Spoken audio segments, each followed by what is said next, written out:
Бүгін сіздерге керемет қазақтың бір дәрі шөбін айтайын деп отырмын. Инфаркт, инсульт алған кісілерге арналған, одан кейін қаны қойылып болмайтын кісілерге арналған, грыжамен ауыратын кісілерге арналған, қанда гемоглобин көтеріліп кете беретін кісілерге арналған, содан кейін бүйрегі ауыратын кісілерге арналған, простатитпен ауыратын кісілерге арналған керемет дәрілік шөп. Осыны шай орнына іше бересіздер. Таңертең, кешке, түнде, кез келген уақытта іше беруге болады. Оның бір қатып қалған жаңағыдай режимі жоқ. Жаңағы гемодиез дейді, бүйрек істемей қалып аппаратқа жатады. Сондай гемодиезді қолданбай, осы жантақтың шайын ішіп, 10 шақты жыл өмір сүріп жүрген кісілерді біз көріп жүрміз.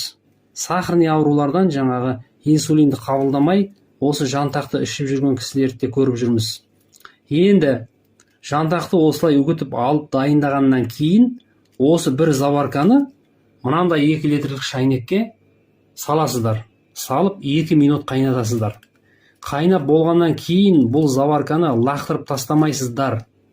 Екінші рет қайнатасыздар. Екінші рет 5 минут қайнатасыздар. Бір айдан артық 40 күнде ішсеңіздер, Алла жазса, қандарыңызды сұйылтып, денсаулықтарыңызды орнына оңалтып, керемет бір нәтиже